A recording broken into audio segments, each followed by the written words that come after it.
Minhas irmãs, meus irmãos, meus amigos, nós rogamos a Jesus abençoar-nos hoje e sempre. A nossa companheira Christian, abrindo a reunião, disse que ia pedir a Vitor para fazer a oração para que pudesse me receber. Eu me senti um desencarnado, pronto para dar a minha primeira comunicação também. Juro para você.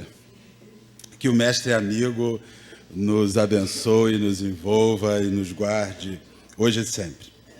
Na noite de hoje, nós vamos estar falando sobre o divino amigo, Jesus de Nazaré, o motivador, o elemento que foi, sem sombra de dúvidas, o indivíduo que mais nos estimulou a caminhar, a crescer, a ir para algum lugar, a andar e a achar o sentido para a felicidade.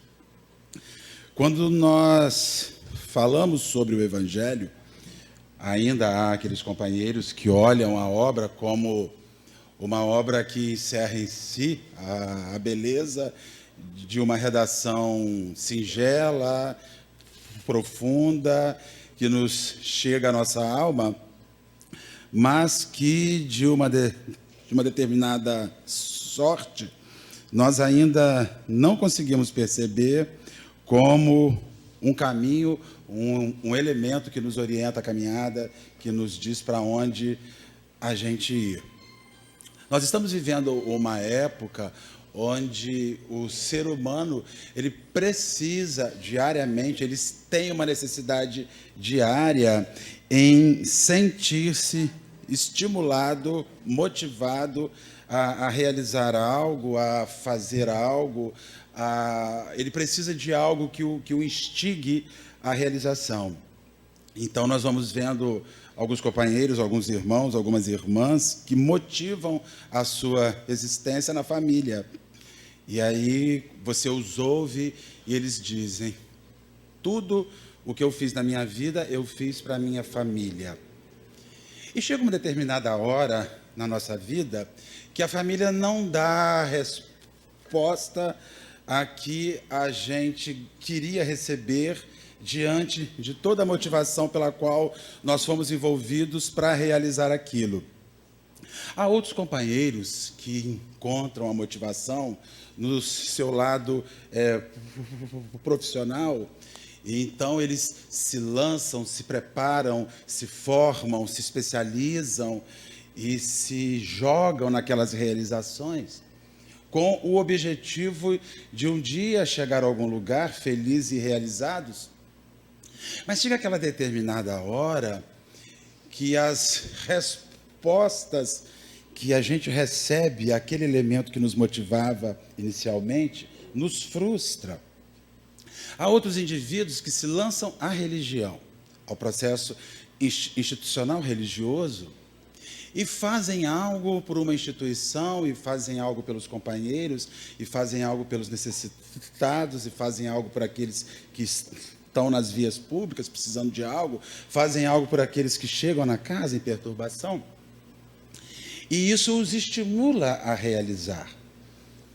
Mas em determinada hora eles se frustram. Então nós começamos a perceber que motivação e frustração são dois elementos que têm andado muito junto na nossa vida. O que em determinada hora começou a nos cansar. Nós estamos vivendo num século de completa ausência de vontade de fazer algo. Nada nos motiva. Nada nos estimula. E aí as pessoas não nos estimulam, as religiões não nos estimulam, a família não nos estimula. Aí nós começamos a perceber o surgimento de um universo de especializações motivacionais. E diariamente surge uma nova linha, surge uma nova filosofia, surge um novo sujeito, surge um livro, surgem elementos que nós esperamos que pegue na gente, que resgate na gente o desejo de fazer algo por essa vida. Nós nunca vimos, eu pelo menos nunca vi, uma quantidade de jovens sem motivação alguma para fazer nada. Porque nós estamos vivendo numa sociedade que está efetivamente frustrada. E aí, em determinada época, a gente chega a algum lugar e fala: para que eu fiz isso?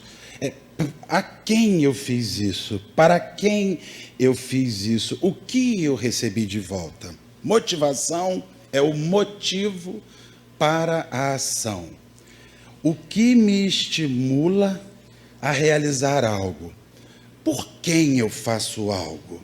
Baseado em que eu sou motivado a realizar algo? E que respostas eu espero daquilo que eu faço e cedo a alguém? O que nós podemos ver em pleno século XXI é que as motivações que nós temos usado para a nossa vida, elas não têm sido suficientes para nos manter soerguidos no ideal singelo e sincero de caminhada no mundo. Todos os dias nós encontramos pessoas que ontem estavam profundamente insufladas em fazer algo e hoje andam pelas ruas olhando para o chão, se perguntando: onde foi que eu errei? O que eu fiz de errado para que eu pudesse estar vivendo isso hoje?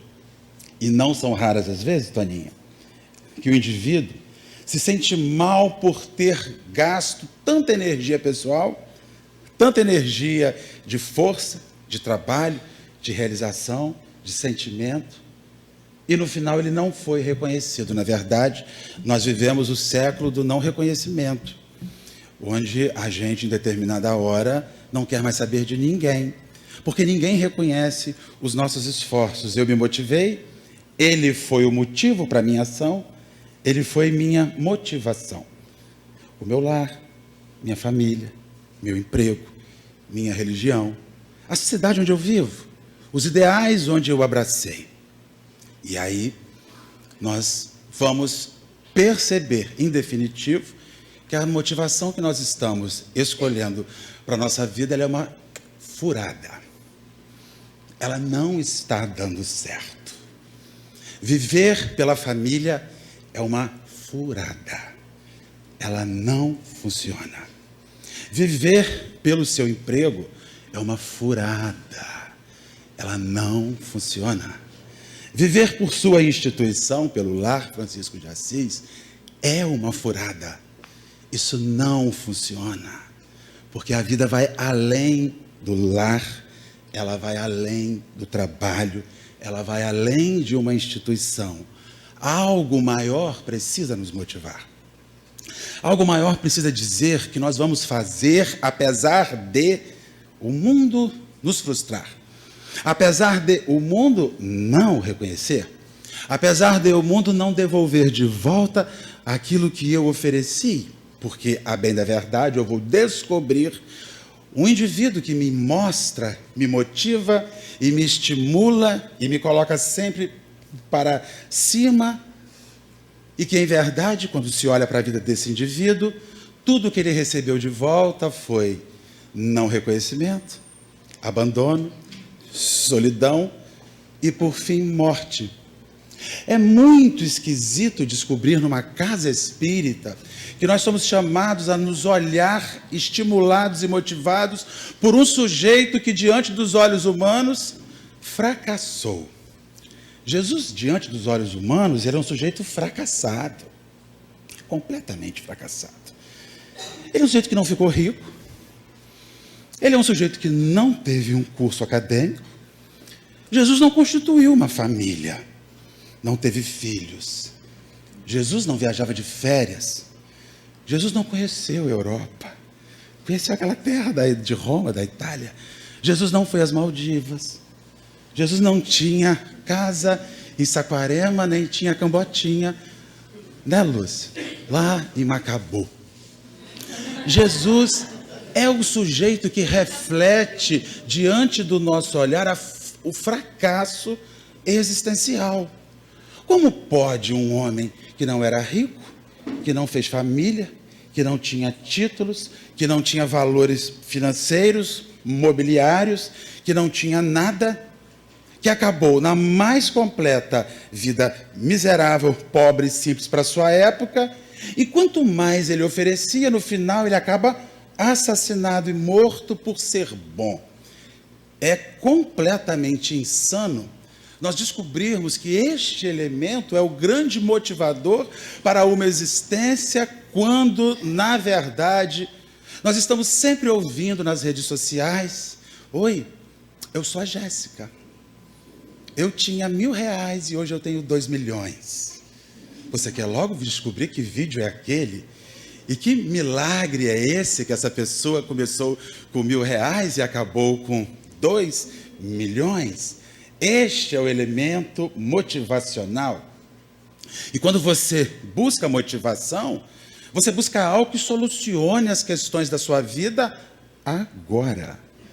Não é nada que vá projetar a sua vida para o amanhã, para o outro momento. Jesus é lindo.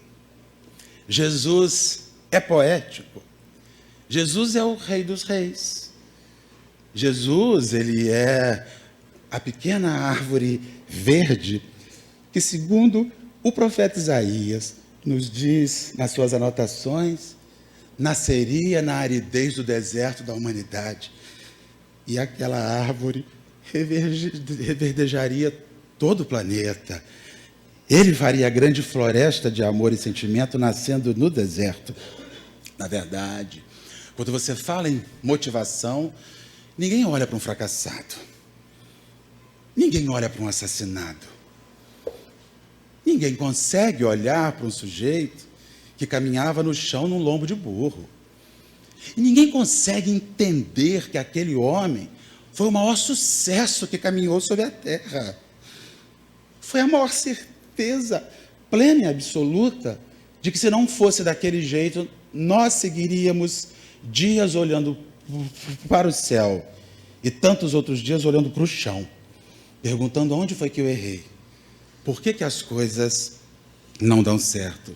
De onde vem a fonte da motivação no Cristo? De onde surge este elemento que nos instiga e que nos insufla a seguir por esse caminho, motivados por Ele?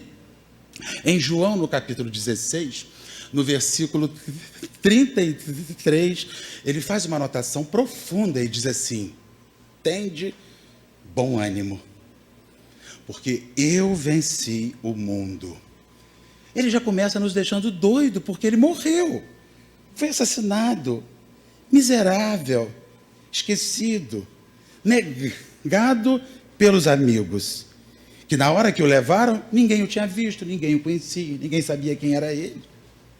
Um dos seus amigos o vendeu por 30 dinheiros, e ainda assim ele vai buscar este amigo depois que ele morre. É o primeiro que ele resgata, Judas Iscariotes, é o primeiro que o Cristo vai buscar.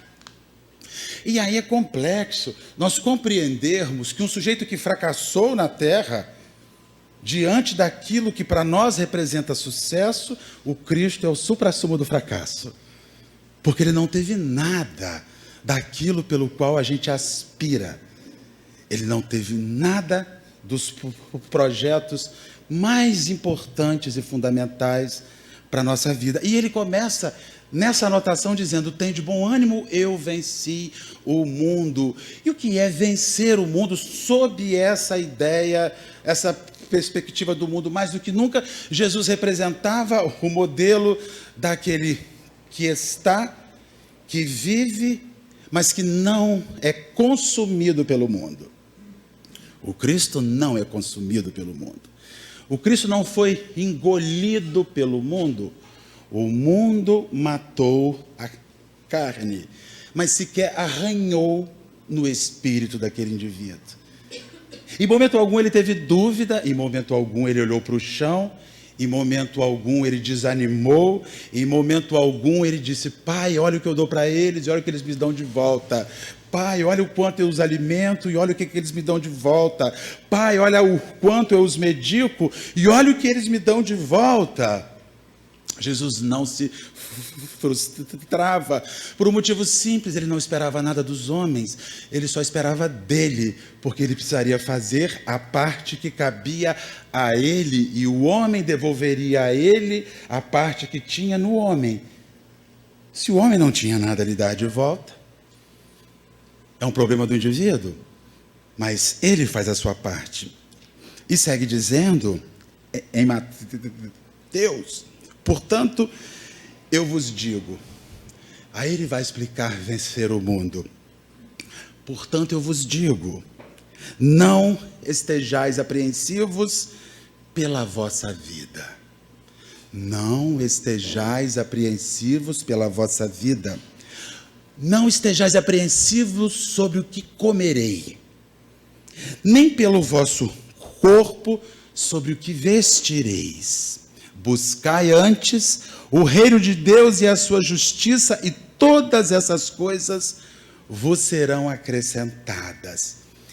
Aí ele dá uma injeção de ânimo, dizendo, apesar de ter sido assassinado, apesar de não ter sido identificado como devia, apesar de não ter sido respeitado até o final como precisaria, eu digo a vocês, não esperem nada do mundo, façam pelo mundo o bem que precisa ser feito, e aquilo que é seu, que precisará chegar à sua mão, a comida que te alimenta, a roupa que te veste, chegará.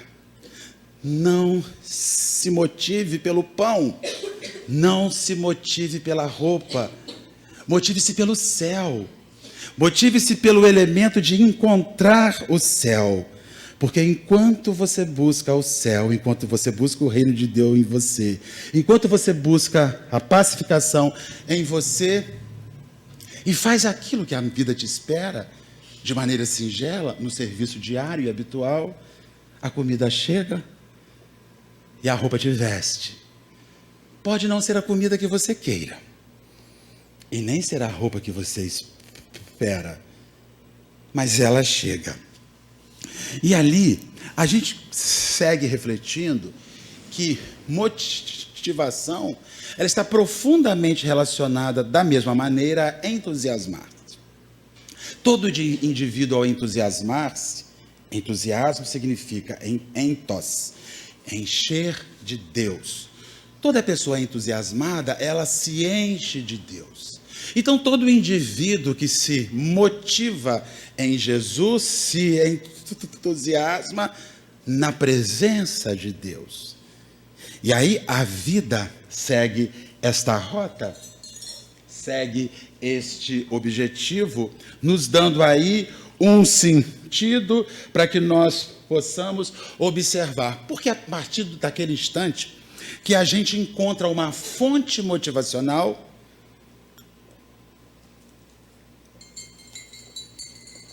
a gente segue em ordem, fazendo o segundo elemento de quando nós começamos a nos motivar. Todo indivíduo que se sente em motivação começa a semear. Todo indivíduo motivado, ele é um semeador. Ele é um indivíduo que começa a plantar sementes. E então você começa a pensar da seguinte forma: se você é motivado pela luxúria, você planta sementes de luxúria. Se você é motivado pela fortuna, pela riqueza, independente de outros valores, você planta a semente da riqueza. Se você é motivado por questões egoístas, orgulhosas, de sucesso, de insurgir-se orgulhosamente diante dos seus irmãos como um cara que deu certo. Mas, volto a dizer, Jesus, sob as nossas perspectivas, ele é o maior fracasso humano que passou sobre a terra. Porque para muitas pessoas ele não foi escutado, ele não foi ouvido, ele não foi respeitado, ele não foi identificado, e no final assassinado. Só serviria para nos dizer que não vale a pena ser bom. Mas ainda assim ele diz: apesar disso, eu venci o mundo. Tudo o que o homem semear, isso também ele colherá e ceifará. E aí você já começa a perceber o fracasso da semeadura que você plantou. Por que que tudo que eu planto não dá certo? Procure a fonte das suas sementes. Você já procurou a fonte das suas sementes? De onde vem a motivação para você abrir o solo, Toninha, e plantar ali o plano da sua existência?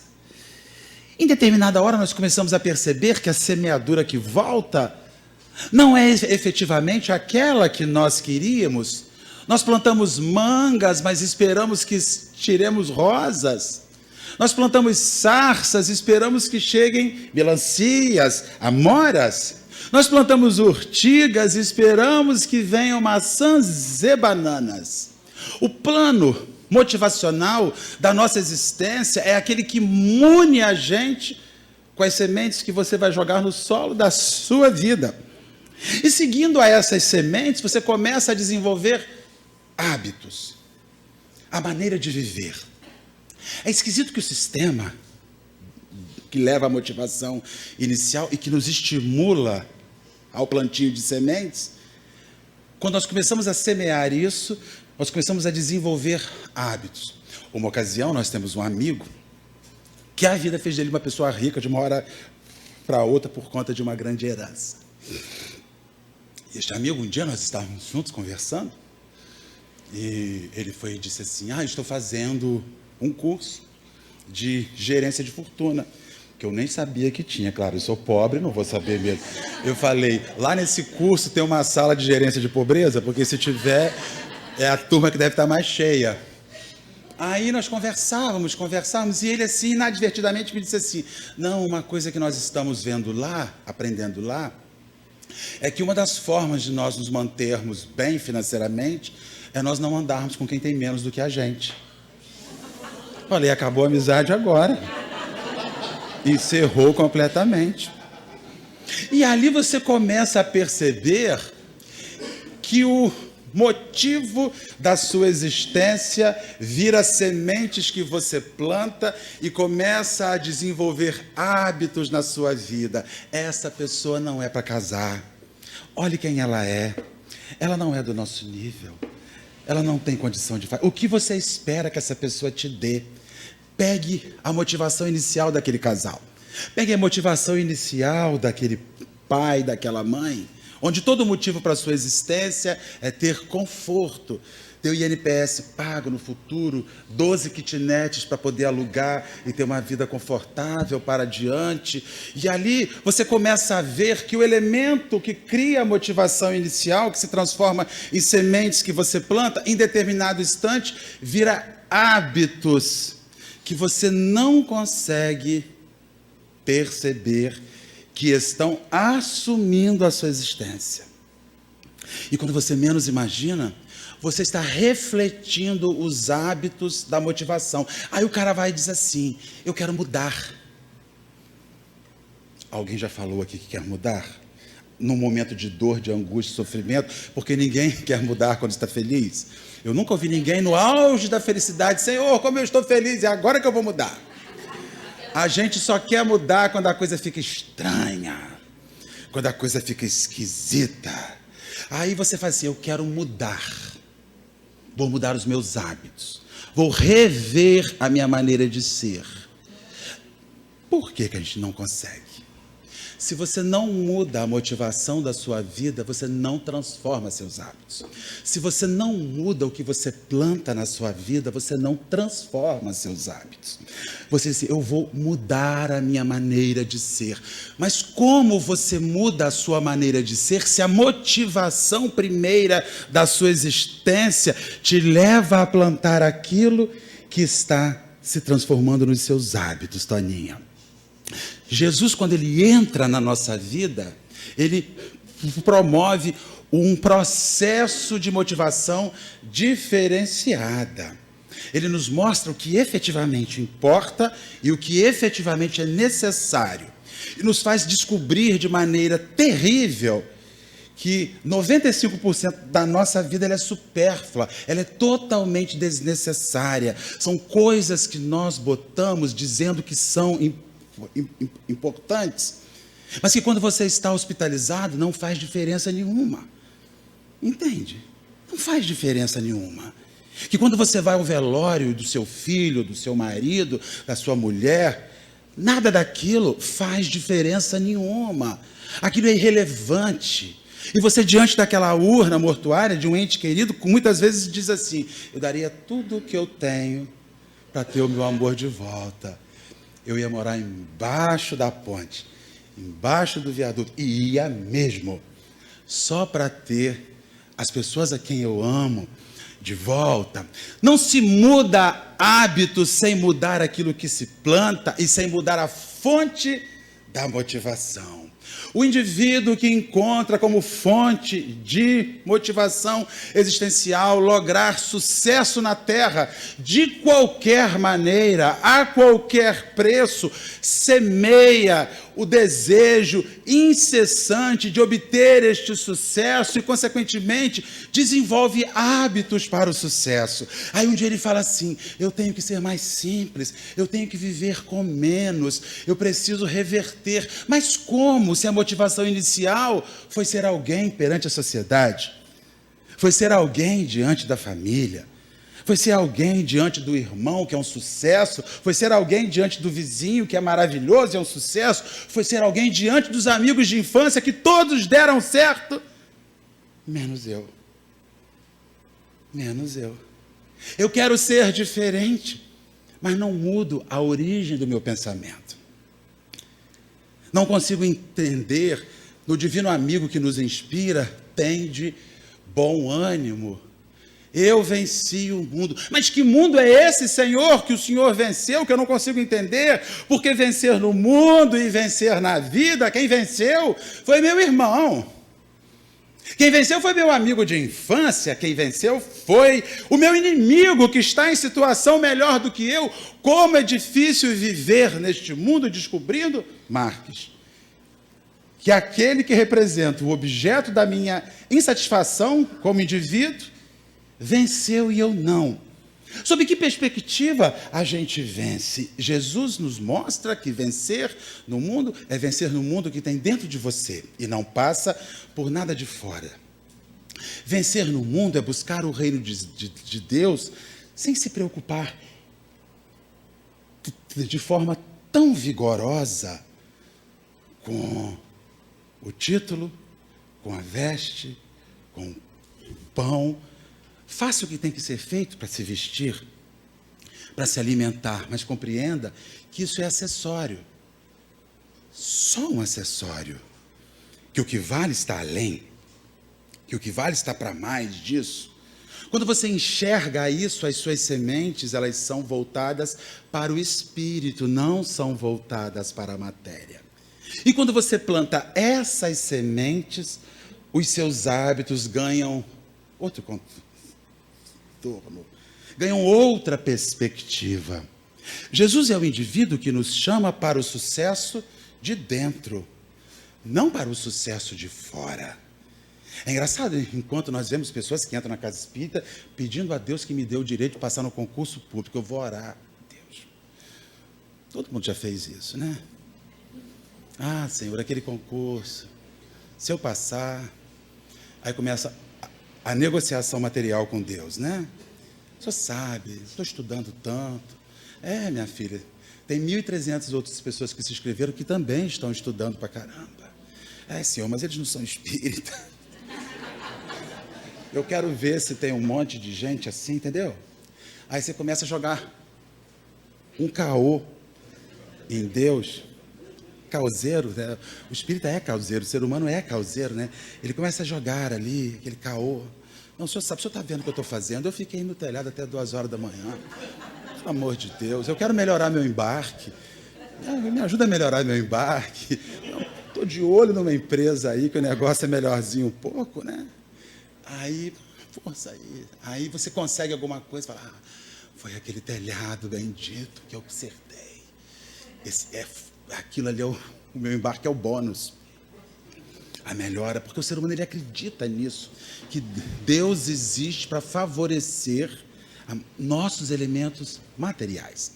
O ser humano ele acredita de verdade que Jesus é um sujeito que favorece o corpo da gente. E que se a gente morre por uma doença, é porque Jesus não me favoreceu. Ele favoreceu ao outro. Porque se nós estamos passando fome, é porque falta favorecimento de Jesus. Porque se nós estamos sofrendo as agonias de um processo qualquer, é porque nós fizemos algo que magoou a Deus, que magoou a Jesus. Na verdade, a motivação existencial do homem é dar certo aqui. É fluir aqui, é que tudo seja bom aqui. E é por isso que nós passamos o dia inteiro felizes uma hora e frustrados outra hora, porque todas as nossas sementes são lançadas para frutificar aqui. Nasce uma melanciazinha, chove, mata todo o resto dos pés de melancia. Aí o cara fala assim: plantei tanta melancia. Passei tantos domingos de folga naquele quintal. Capinei, plantei, semeei. Só deu uma. Porque todas as suas sementes foram plantadas para que desse melancia. Mas ninguém te disse que elas iriam dar na terra. Não deu, frustra.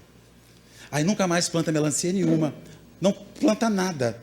Não planta nada. Porque simplesmente eu não tenho mão boa. Tudo que eu planto não nasce, tudo que eu planto não dá. Uma frustração mata todo o meu desejo de realização e de fazer algo.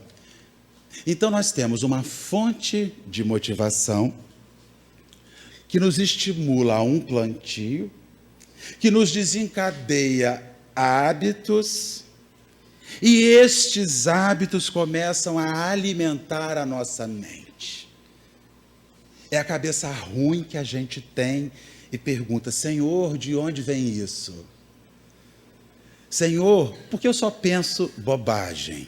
Entendeu, Zé Neto? Eu descobri por quê. Porque a fonte daquilo que me motiva ainda não é o Cristo. E eu preciso olhar mais para o Cristo. Eu preciso descobrir mais que nele advém a origem das sementes que eu lanço no solo da vida, e que dessas sementes eu vou desenvolvendo os hábitos que eu vou experimentar na minha vida, e que estes hábitos eles vão instigar e formar os pensamentos que estão na minha vida. E quando você olha um cristão com pensamento esquisito, você tem cara que de vez em quando tem, eu tenho sempre. De manhã, de tarde, de noite. Aquela hora que a gente senta e olha para o lugar e fala assim: o que eu estou fazendo de errado? Porque a gente para e pensa, tem hora. Olha para lugar nenhum, vai lá para o Aroeira, para lá no porto. Senhor, o que eu estou fazendo de errado? Eu não pergunto mais isso, porque eu tenho medo que ele me responda.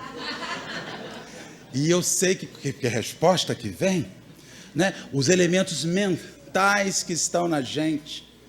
A cabeça da gente é cheia de porcaria, e ela é cheia de porcaria o tempo inteiro. A gente pensa, né, Lúcio? A gente pensa bobagem o tempo inteiro. A gente nutre na nossa mente uma horda de pensamentos. É esquisito que os grandes inimigos da nossa existência não estão na cabeça dos outros, estão na nossa cabeça. Todo o fracasso da nossa vida está na nossa cabeça. Toda a frustração da nossa vida se estabelece na nossa cabeça. Tudo aquilo que não deu certo na nossa vida está de errado na nossa cabeça, porque as mesmas experiências que nos aconteceram aos outros, e eles não enxergam aquilo como a gente enxerga, por um motivo simples: os outros motivam-se em outras fontes. Como eu mudo o pensamento ruim que está na minha cabeça? Só tem um jeito de mudar o que está de ruim na minha cabeça: é mudar a fonte da minha motivação. Porque quando eu mudo a fonte da minha motivação, eu mudo aquilo que eu planto, eu mudo os hábitos que vêm daquilo, e eu mudo as ideias que se constituem na minha mente. Por que é tão difícil mudar? Porque, na verdade, a gente não tira da cabeça da gente ideias ruins, com aquele remedinho antidepressivo, aquela fluoxetina. Tanta ideia ruim, vou tomar um, aí vai lá. Você tem um monte de pensamento ruim na sua cabeça, né? Vai para terapia. Vai para terapia. A primeira coisa que você faz em terapia, você mente. Ou se não mente, não fala a verdade. Demora para falar a verdade. Demora para dizer para a pessoa o quão esquisito você é. Demora. Eu sou ótimo. Eu tenho medo de ficar muito tempo na psicoterapia, de gastar muito. Eu já sento com a lista das minhas burradas. Sento e... Calma, Marcelo. Não, minha filha, anota tudo aí, porque a sequência é nessa. Eu falo coisa que nem eu acredito que está saindo da minha boca. Eu falo, Marcelo, mas isso estava guardado. Estava lá no subsolo da alma. Mas eu falo tudo, porque eu tenho que... São R$150, você não pode... Não dá, né? Mas tem gente que gosta de jogar dinheiro fora. Aí vai pro terapeuta, senta na frente e começa a dizer para ele, pro terapeuta, que ele é bom e que ele não entende por que está tudo dando errado na vida dele. Que eu sou um filho. Não sei se você já fez isso. Eu sou um filho excelente. Eu sou um marido maravilhoso. Não é. Você sabe que você não é um grande filho. Você sabe que você não é um marido bacana. Você sabe que não é. E mesmo ninguém me entende. Ninguém me compreende. Eu já entro logo, falo mesmo. Minha boca é grande. Eu xingo a minha mãe com os nomes horrorosos. Eu xingo meu sobrinho, minha sobrinha Mariana, que está lá atrás, esculhambo mesmo. E a gente vai falando tudo, meus amigos sofrem na minha mão, porque eu esculhambo e grito, esperneio. Eu entro e falo aquilo tudo, aí o cara vai me ajudar para que eu consiga entender a motivação da minha existência. Eu só consigo mudar aquilo que está de errado na minha cabeça quando eu mudo o que estimula a minha vida. Você não consegue ser bom, ser cordato, ser amigo, quando a fonte da motivação da sua vida é o orgulho. Ninguém é cordato sendo orgulhoso. Como eu queria ouvir e não falar. Como eu queria ouvir e compreender o meu irmão. Estou fazendo agora um exercício para calar a minha boca. Se você não trocar a sua fonte de motivação, você cala a sua boca e tem um AVC isquêmico. Porque vai subir o negócio, entendeu? O seu coração vai começar a bater. Aí você vai sair dali, vai tomar suas 20 gotas de bromazepam, clonazepam, para você poder dizer, não, essa pessoa me bota para tomar remédio. A gente só sente isso quando aquilo que motiva a gente é o sentimento infeliz. Vocês já pensaram se Jesus fosse ter um surto cada vez que alguém que estava ao lado dele fizesse uma bobagem? E aqueles caras só fizeram bobagem do lado dele. Eram homens quase fé zero. Eram indivíduos grosseiros. Eram indivíduos estúpidos. Eram indivíduos que olhavam com preconceito, com indiferença para todos aqueles. Mas Jesus, ainda assim, motivado pela força do amor verdadeira e real que advinha do plano superior, de onde ele existia, semeava sempre a mesma semente. Guardava sempre os mesmos hábitos. Jesus nunca reservou os seus melhores hábitos para os melhores homens. Você já percebeu disso? Jesus reservava os seus hábitos bons, que eram só bons, para qualquer um que chegasse à sua porta. Para qualquer um que passasse no seu caminho. A bondade da gente tem endereço. A do Cristo não. O endereço era o próximo, mais próximo, que ele narra na parábola do bom samaritano.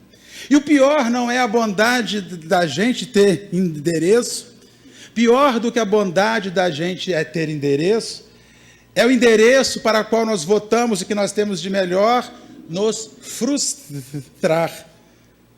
Aí você vem para o atendimento fraterno na Casa Espírita e fala assim, passei uma vida sendo uma boa pessoa.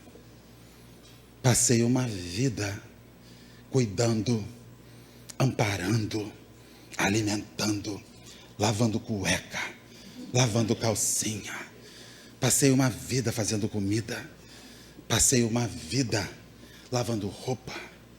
Passei uma vida acordando 4 horas da manhã para deixar o almoço pronto para sair às 6 para trabalhar. E olha o que eu ganhei no final. Frustração. Não se fazia o bem porque era bom. Fazia-se o bem esperando a paga. O que eles vão me pagar de volta? que eles vão me devolver de volta?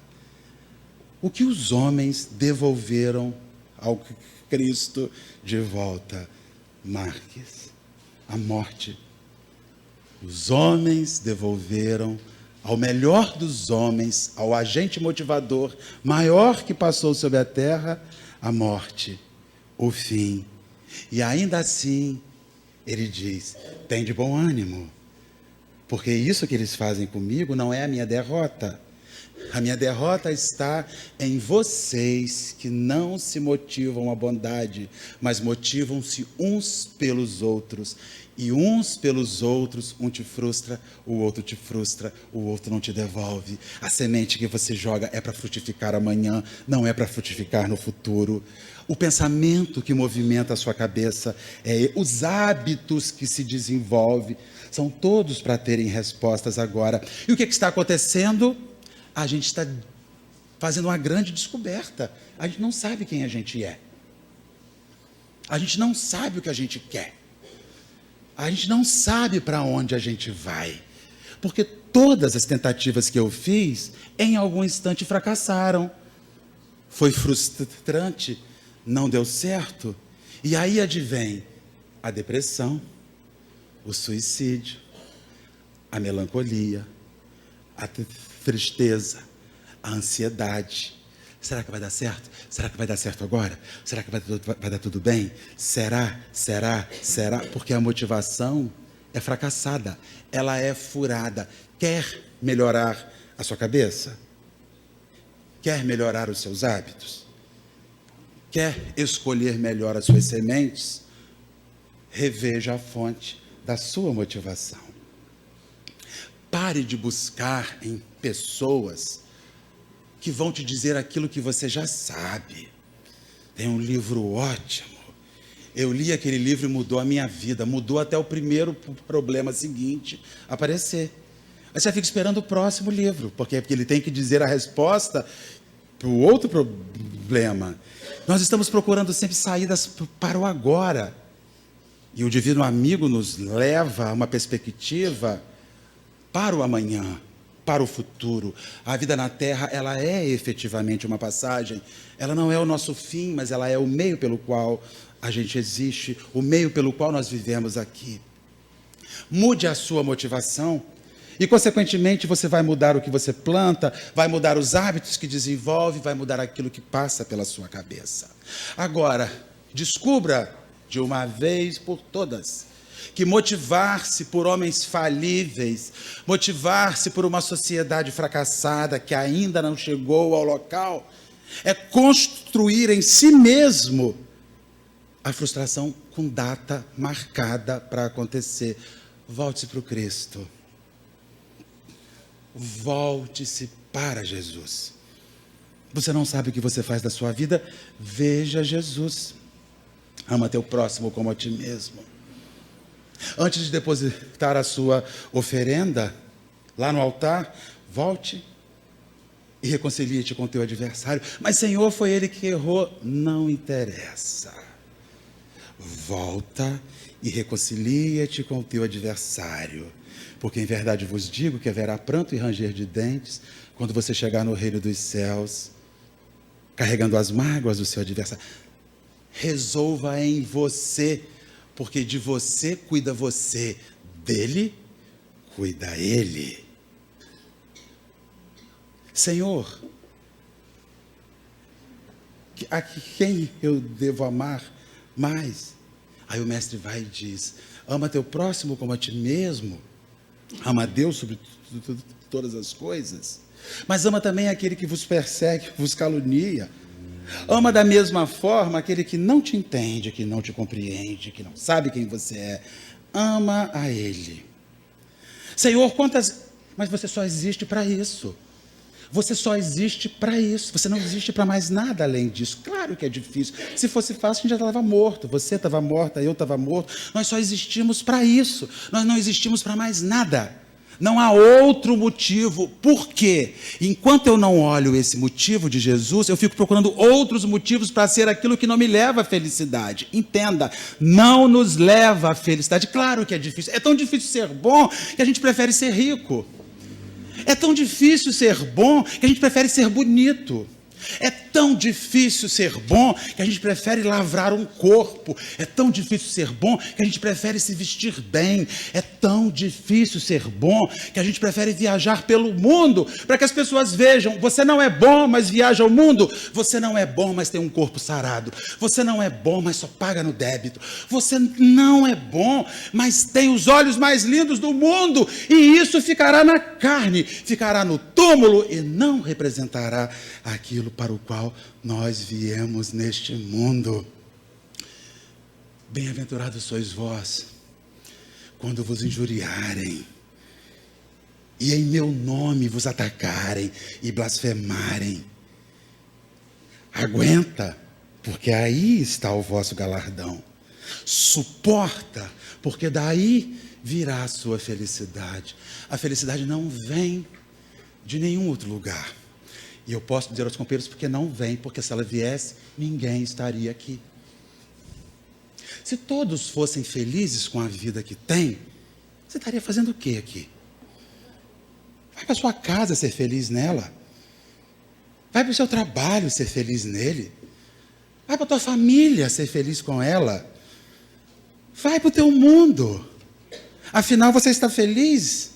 E no final ele fecha dizendo: não são os sãos que precisam de mim, mas são os enfermos, e é para eles que eu existo.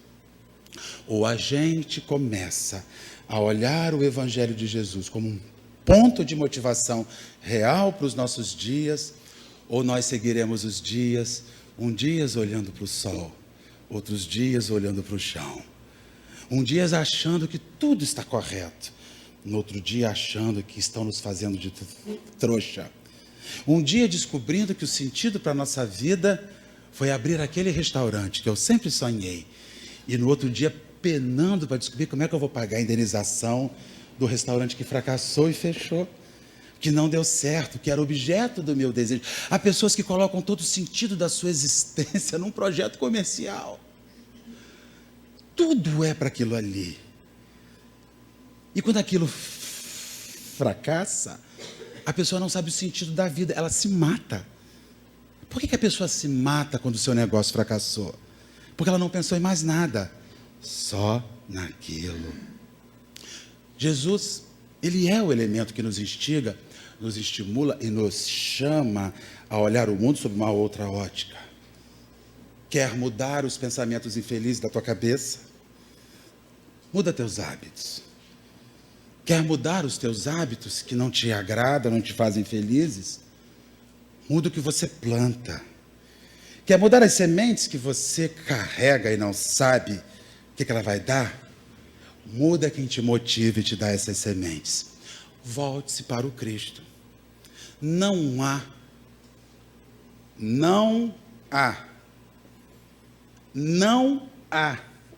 qualquer tipo de realização espiritual, pessoal, longe dele. Não há. Você vai malhar em ferro frio a tua vida inteira e não vai chegar. Isso não é maldição, isso é diminuir o tempo de dor, dizendo à pessoa: escolhe outro caminho. Esse fracassou. Esse não deu certo. Volte-se para o céu, vivendo na terra. Volte-se para ser bom, volte-se para ser justo, volte-se para ser honrado, volte-se para ser amigo, volte-se para ter paciência, volte-se para ser do bem, não importando o quanto de mal, de injustiça, de maldade está lá fora. Sabe por quê? Porque no fim das contas, cada um vai responder sobre aquilo que fez. E nós não vamos nem pagar a conta de ninguém, e ninguém pagará a conta da gente. Que Jesus seja esta fonte motivacional para a nossa vida. Melhorando aquilo que a gente oferece, melhorando os hábitos que a gente desenvolve e ajustando os pensamentos infelizes que tem jornadeado na nossa cabeça. No final, tudo vai dar certo. E quem não vai gostar são os psiquiatras, os psicólogos, os coaches, os terapeutas, porque eles vão perder pacientes. No final das contas, no dia em que você descobrir que o sucesso da vida te foi apresentado por um assassinado, pobre, filho de ninguém, sem sobrenome, sem dinheiro, sem sucesso, sem nada, mas que passados 2000 anos, o nome dele só cresce, a presença dele só ganha mais espaço, e todos os outros reis estão lembrados nos livros de história, e daqui a pouco nem os livros de história vão se lembrar dele, e o morto está vivo, tocando um horror, um terror na vida da gente, dizendo: acelera, meu filho, vem porque eu te quero bem, mas do jeito que você está indo, onde você está indo buscar as suas sementes, está tudo dando errado na sequência. Que Ele nos guarde, nos abençoe, que Jesus nos dê bom ânimo. Agradeço imensamente estar com os companheiros na noite de hoje. Peço a Jesus que possa abençoar esta casa, abençoar este ano de serviço que se inicia, que não seja ela um objeto de fuga da nossa vida. O Lar Francisco de Assis não é um foco de fuga das frustrações da nossa vida. O Lar Francisco de Assis é um lugar onde eu encontro para plantar as sementes do Cristo, que tem me motivado. Eu não venho para cá porque a minha residência é ruim, eu não venho para cá porque eu não sei o que eu faço, eu venho para cá achar Jesus como motivador existencial, para que eu possa retornar aqui ou onde quer que seja, jogando amor, paciência, caridade, benevolência, bem-estar, mudando toda a minha maneira de ser e, consequentemente, fazendo a minha cabeça saudável, para que quando a morte chegar, eu possa dizer: opa, que bom, Senhor, agora eu vou seguir. Eu combati o bom combate e eu venci o mundo. Eu venci o mundo. Ainda que eu esteja com o cartão de crédito estourado, eu venci o mundo. Ainda que eu esteja sozinho, eu venci o mundo. Ainda que eu esteja com aluguel, morando de aluguel, eu venci o mundo. Porque eu descobri que isso tudo que está aí fora são só armadilhas que a vida me coloca no esforço de me tirar o real sentido de existir. Quer ser bom, quer ser justo, quer ser como o Senhor foi e quer caminhar seus caminhos, seu passo. Se eu tiver feito isso, Senhor, e tudo tiver dado errado, já valeu a pena. Ivone do Amaral Pereira, médium psicográfica, talvez muitos dos senhores nunca tenham ouvido falar dela. Uma ocasião, Divaldo Franco foi a Uberaba fazer uma visita a Chico Xavier, e em Uberaba, Chico Xavier disse para ele assim: Divaldo, nós vamos fazer uma visita a uma companheira que está morando em Belo Horizonte, chama-se Ivone Pereira, Ivone do Amaral Pereira. A nossa irmã psicografou o maior livro mediúnico deste tempo, e talvez, Divaldo, nos próximos 200 anos, ninguém receba nenhum livro com tanto valor. Este livro, depois da codificação das 5 obras de Kardec, ele é o maior livro espírita já recebido na Terra, chama-se Memórias de um Suicida. Vamos lá visitar Ivone. E vai lá, Divaldo, visitar Ivone. Ivone era uma costureira que vivia fazendo as suas roupinhas de costura. Já envelhecida, a dona Ivone foi morar no Rio de Janeiro, em Bento Ribeiro. E chegou lá, em Bento Ribeiro, foi viver com uma sobrinha, porque ela não tinha dinheiro para pagar o aluguel, porque ela não tinha dinheiro para comprar os seus remédios, porque ela não tinha recursos financeiros. E é estranho,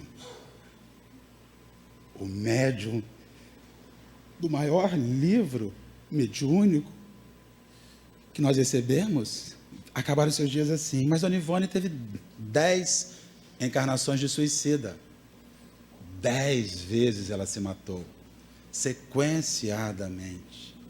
Ela volta nesta encarnação para se redimir do suicídio, para se ajustar e para receber este livro e vários outros que eu convido aos companheiros, pelo amor de Deus, não deixem de ler no Invisível, Devassando o Invisível, Recordações da Mediunidade, além de Memórias do Suicida, que tem o seu prefácio ditado por Leon Denis, que ela recebe ditando o prefácio.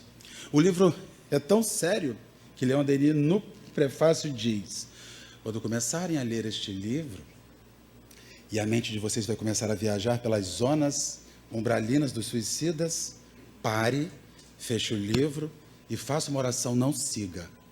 Eu confesso aos companheiros que eu não consigo passar da página 40, e o livro eu não consigo ir além. Eu me sinto em casa naquele livro. Como eu não quero lembrar daquela casa, é uma coisa que mexe profundamente. Então, assim, um indivíduo que fracassou, envelheceu com a sua sobrinha, mas sem sombra de dúvidas, foi um dos maiores médiuns que nós tivemos. Ivone se sentava e se projetava para fora do corpo, com consciência plena, vislumbrava espaços, assistia coisas, em transe, e ninguém sabia. Voltava para o corpo e descrevia tudo aquilo que tinha visto ali. Uma ocasião, ela sonhava em se casar com um militar.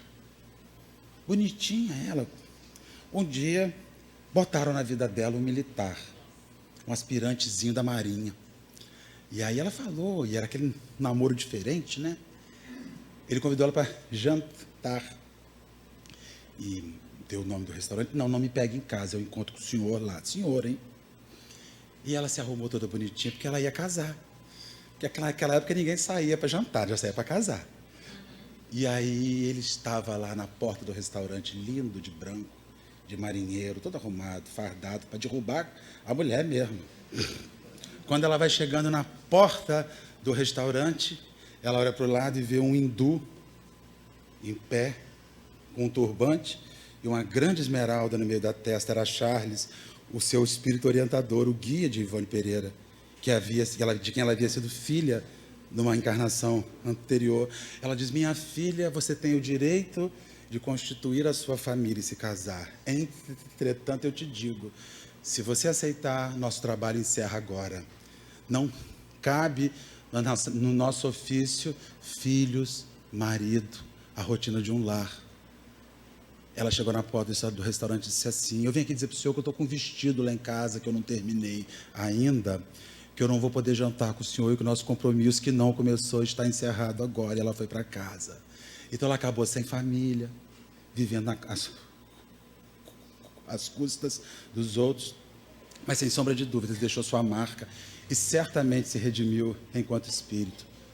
Às vezes o que motiva a gente não é aquilo que motiva o outro, e as nossas sementes não vão frutificar no terreiro do outro, mas vão frutificar em nós. Que a gente possa compreender isso e rever a fonte dos desejos que nós temos experimentado nessa caminhada deste mundo. Quem sabe a cabeça da gente não muda, os hábitos da gente não se transformam, as sementes são outras, e Jesus vira, em definitivo, a fonte da motivação existencial pela qual nós precisamos experimentar e estarmos neste mundo. Que Ele seja o motivador de 2020.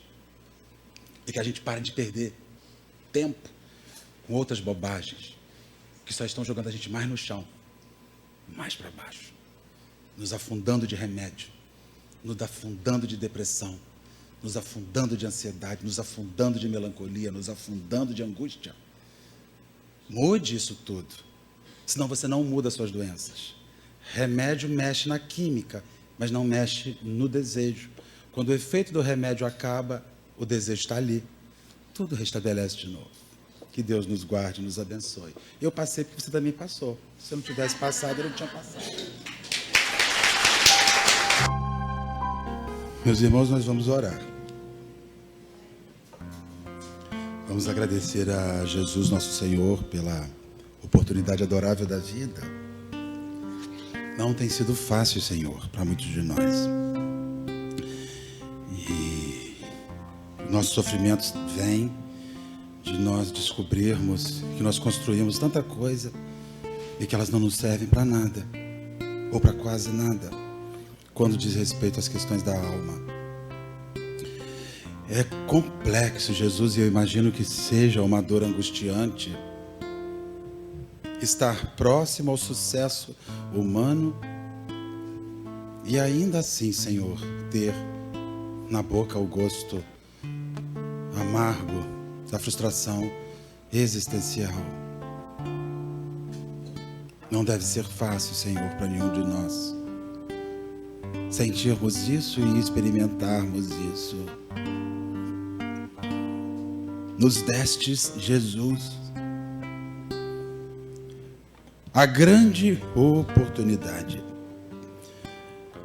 do ofício singelo de sermos teus discípulos convidados ao caminho. A cada um ofereceste, divino amigo, a mesma rede que destes a Pedro, e nos chama nominalmente todos os dias. Lança a tua rede e vê o que vem nela. Todos os dias, Senhor, a vida me chama a arremessar a minha tarrafa da vida, a minha rede pesqueira. E o que vem, Senhor, não me sacia, o que vem não mata a minha fome. Todos os dias, Senhor, eu boto meu barco na água e espero que ele volte cheio. E às vezes ele até volta, Senhor, mas eu continuo vazio. Deixa-me descobrir para que lado desejas que eu possa lançar a minha rede. Deixa-me, Senhor, não esperar mais nada de ninguém, mas esperar tudo em Ti. Deixa-me, Senhor, que o outro não me frustre mais, por um motivo único, porque sou realizado no Senhor, porque sou completo no Senhor, e porque o outro que está no meu caminho nada mais é do que um percurso nesta caminhada evolutiva da Terra. Deixa-me descobrir que eu não posso fazer ninguém feliz se não tenho felicidade em mim. Deixa-me descobrir que eu não posso acalmar a vida dos outros se a minha vida é turbilhonada. Deixa-me descobrir que eu não posso completar ninguém se eu sou um jogo cheio de peças que faltam. Deixa-me descobrir isso, Senhor. E mais do que isso, mostra-me que a cobrança que eu faço do outro para me dar aquilo que eu não posso dar a ele, ela é infantil, ela é vazia, ela é covarde, porque ela não se inicia em ti, mas se inicia no meu desejo mesquinho e orgulhoso de ser reconhecido.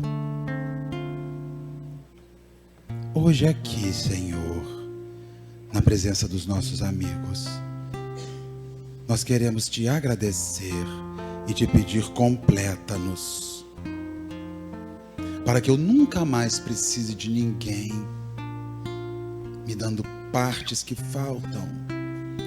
Completa-me em ti, Senhor, e que o outro seja somente a terra, o solo, onde eu planto as sementes do amor da minha vida, as sementes da caridade da minha vida. E Ele faça com essas sementes o que Ele quiser, porque isso não cabe a mim. Que o Senhor nos guarde, nos abençoe e nos oriente hoje e sempre. Graças a Deus.